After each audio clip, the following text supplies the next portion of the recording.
12 मासों के सप्तमी संबंधी व्रत और उनके महात्मा। सनातन जी कहते हैं, सुनो, अब मैं तुम्हें सप्तमी के व्रत बतलाता हूँ। चैत्र शुक्ला सप्तमी को गांव से बाहर किसी नदी या जलाशय में स्नान करें, फिर घर आकर एक वेदी बनावें और उसे गोबर से लीपकर उसके ऊपर सफ़ेद बालू फैला दें। उस पर अष्टदल कमल लिखकर उसकी कर्णिका में भगवान सूर्य की स्थापना करें। पूर्व के दल में यज्ञ साधक 2 देवताओं का न्यास करें। अग्निकोण में दल में 2 यज्ञ साधक गंधर्वों का न्यास करें। दक्षिण दल में 2 अप्सराओं का न्यास करें। मुनिश्रेष्ठ, नैऋत्य दल में 2 राक्षसों को स्थापित करें। पश्चिम दल में यज्ञ में सहायता पहुंचाने वाले काद्रवेय संज्ञक 2 महानागों का न्यास करें। द्विजोत्तम, वायव्य दल में 2 यातुधानों का, उत्तर दल में 2 ऋषियों का और ईशान्य दल में 1 ग्रह का न्यास करें। इन सब का गंध, माला, चंदन, धूप, दीप और नैवेद्य आदि पान सुपारी आदि के द्वारा पूजन करना चाहिए। इस प्रकार पूजा करके सूर्य देव के लिए घी से 108 आहुति दे तथा अन्य लोगों के लिए नाम मंत्र से वेदी पर ही क्रमशः 8-8 आहुतियां दे। द्विश्रेष्ठ, तदनंतर पूर्णाहुति दें और ब्राह्मणों को अपनी शक्ति के अनुसार दक्षिणा अर्पित करें। इस प्रकार सब विधान करके मनुष्य पूर्ण सौख्य लाभ प्राप्त करता है और शरीर का अंत होने पर सूर्य मंडल भेद कर परम पद को प्राप्त होता है। वैशाख शुक्ला सप्तमी को राजा जहू ने स्वयं क्रोधवश गंगा जी को पी लिया था और पुनः अपने दाहिने कान के छिद्र से उनका त्याग किया था। अतः वहां प्रातःकाल स्नान करके निर्मल जल में गंध, पुष्प, अक्षत आदि संपूर्ण उपचारों द्वारा गंगा जी का पूजन करना चाहिए। तदनंतर 1 सहस्त्र घट दान करना चाहिए। गंगा व्रत में यही कर्तव्य है। ये सब भक्तिपूर्वक किया जाए तो गंगा जी 7 पीढ़ियों को निसंदेह स्वर्ग में पहुंचा देती हैं। इसी तिथि को कमल व्रत भी बताया गया है। तिल से भरे हुए पात्र में सुवर्ण में सुंदर कमल रखकर उसे 2 वस्त्रों से ढककर गंध, धूप आदि के द्वारा उसकी पूजा करें। तत्पश्चात हाथ में कमल धारण करने वाले भगवान सूर्य को नमस्कार है। संपूर्ण विश्व को धारण करने वाले भगवान सविता को नमस्कार है। दिवाकर आपको नमस्कार है। प्रभाकर आपको नमस्कार है। इस प्रकार देवेश्वर सूर्य को नमस्कार करके सूर्यास्त के समय जल से भरे हुए घड़े के साथ वो कमल और 1 कपिला गाय ब्राह्मण को दान दें। उस दिन अखंड उपवास और दूसरे दिन भोजन करना चाहिए। ब्राह्मणों को भक्ति भाव से भोजन कराने से व्रत सफल होता है। उसी दिन निम्ब सप्तमी का व्रत बताया जाता है। द्विश्रेष्ठ नारद उसमें ओम खखोल खखाय नमः इस मंत्र द्वारा नीम के पत्ते से भगवान भास्कर की पूजा का विधान है। पूजन के पश्चात नीम का पत्ता खाए और मौन होकर भूमि पर शयन करें। दूसरे दिन ब्राह्मणों को भोजन कराकर स्वयं भी भाई बंधुओं के साथ भोजन करें। ये निम्ब पत्र व्रत है जो इसका पालन करने वाले पुरुषों को सब प्रकार का सुख देने वाला है।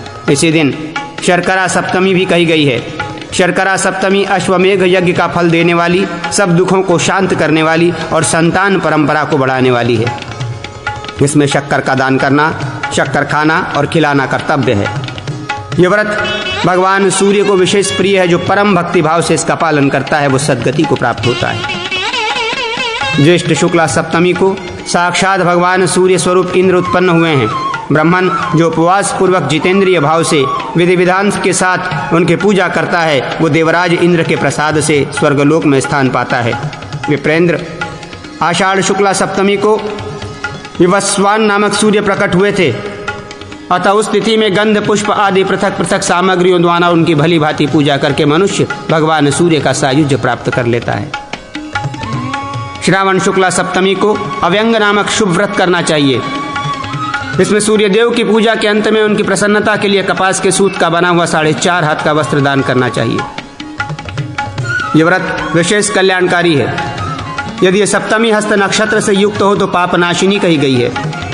इसमें किया हुआ दान, जप और होम सब अक्षय होता है।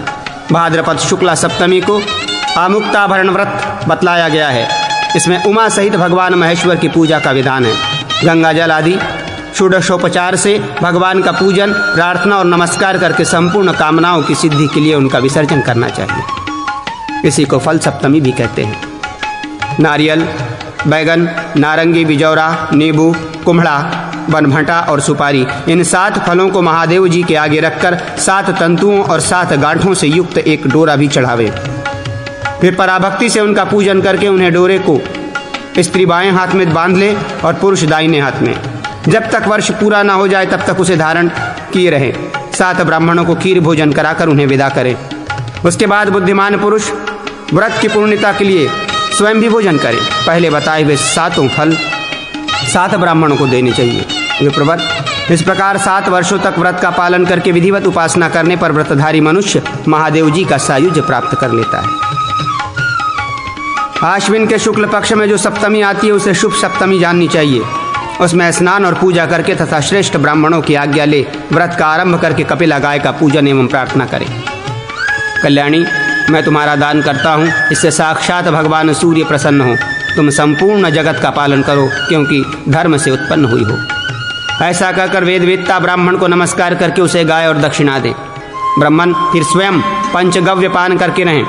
इस प्रकार व्रत करके दूसरे दिन उत्तम ब्राह्मणों को भोजन करावे और उनमें शेष बचे हुए प्रसाद स्वरूप अन्न को स्वयं भोजन करे। जिसने श्रद्धा पूर्वक इस शुभ सप्तमी नामक व्रत को किया, वो देवदेव महादेव जी के प्रसाद से भोग और मोक्ष प्राप्त कर लेता है। कार्तिक के शुक्ल पक्ष में शाक सप्तमी नामक व्रत करना चाहिए। उस दिन स्वर्ण कमल सहित 7 प्रकार के शाक 7 ब्राह्मणों को दान करें और स्वयं शाक भोजन करके ही रहे। दूसरे दिन ब्राह्मणों को भोजन कराकर उन्हें भोजन दक्षिणा दें और स्वयं भी मौन होकर भाई बंधुओं के साथ भोजन करें। मार्गशीर्ष शुक्ला सप्तमी को मित्र व्रत बताया गया है। भगवान विष्णु का जो दाहिना नेत्र है वही साकार होकर कश्यप के तेज और अदिति के गर्भ से मित्र नामधारी दिवाकर के रूप में प्रकट हुआ है। अतः ब्राह्मण स्थिति में शास्त्रोक्त विधि से उन्हीं का पूजन करना चाहिए। पूजन करके मधुर आदि सामग्रियों से 7 ब्राह्मणों को भोजन करावें और उन्हें सुवर्ण दक्षिणा देकर विदा करें। तत्पश्चात स्वयं भी भोजन करें। विधिपूर्वक इस व्रत का पालन करके मनुष्य निश्चय ही सूर्य के लोक में जाता है। पौष शुक्ला सप्तमी को अभय व्रत होता है। उस दिन उपवास करके पृथ्वी पर खड़ा हो 3 समय सूर्यदेव की पूजा करें। तत्पश्चात दूध मिश्रित अन्न से बंधा हुआ 1 सेर मोदक ब्राह्मण को दान करके 7 ब्राह्मणों को भोजन करावे और उन्हें सुवर्ण की दक्षिणा दें।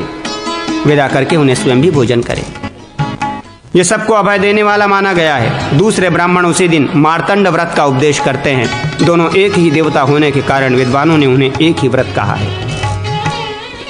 माघ मास के कृष्ण पक्ष की सप्तमी को सर्वाप्ति नामक व्रत होता है। उस दिन उपवास करके सुवर्ण के बने हुए सूर्य बिंब की गंध पुष्प आदि से पूजा करें तथा रात्रि में जागरण करके दूसरे दिन 7 ब्राह्मणों को खीर भोजन करावें। उन ब्राह्मणों को दक्षिणा नारियल और अगुरु अर्पण करके दूसरी दक्षिणा के साथ सुवर्णमय सूर्य बिंब आचार्य को समर्पित करें। फिर विशेष प्रार्थना पूर्वक उन्हें विदा करके स्वयं भोजन करें। ये व्रत संपूर्ण कामनाओं को देने वाला कहा गया है। इस व्रत के प्रभाव से सर्वथा अद्वैत ज्ञान सिद्ध होता है। माघ शुक्ला सप्तमी को अचला व्रत बताया गया है। ये त्रिलोचन जयंती है। इसे सर्व पापहारिणी माना गया है। इसी को रथ सप्तमी भी कहते हैं, जो चक्रवर्ती पद प्रदान करने वाली है। उस दिन सूर्य के सुवर्णमय प्रतिमा को सुवर्णमय घोड़े जुते हुए सुवर्ण के ही रथ पर बिठाकर जो सुवर्ण दक्षिणा के साथ भाव भक्ति पूर्वक उसका दान करता है, वो भगवान शंकर के लोक में जाकर आनंद भोगता है। यही भास्कर सप्तमी भी कहलाती है। जो करोड़ों सूर्य ग्रहणों के समान है, उसमें अरुणोदय के समय स्नान किया जाता है। आक और बेर के साथ 7 पत्ते सिर पर रखकर स्नान करना चाहिए। इससे 7 जन्मों के पापों का नाश होता है। इसी सप्तमी को पुत्रदायक व्रत भी बताया गया है। स्वयं भगवान सूर्य ने कहा है, जो माघ शुक्ला सप्तमी को विधि पूर्वक मेरी पूजा करेगा, उस पर अधिक संतुष्ट होकर मैं अपने अंश से उसका पुत्र होऊंगा। इसलिए उस दिन इंद्रिय संयम पूर्वक दिन रात उपवास करें और दूसरे दिन होम करके ब्राह्मणों को दही भात दूध और खीर आदि भोजन करावें। फाल्गुन शुक्ला सप्तमी को अर्कपुट नामक व्रत का आचरण करें। अर्क के पत्तों से अर्क सूर्य का पूजन करें और अर्क के पत्ते ही खाएं तथा अर्क का नाम सदा जप करें। इस प्रकार किया हुआ ये अर्कपुट व्रत धन और पुत्र देने वाला तथा सब पापों का नाश करने वाला है। कोई विधि पूर्वक होम करने से इसे यज्ञ व्रत मानते हैं। श्रेष्ठ सब मासों की संपूर्ण सप्तमी तिथियों में भगवान सूर्य की आराधना समस्त कामनाओं को पूर्ण करने वाली बताई गई है।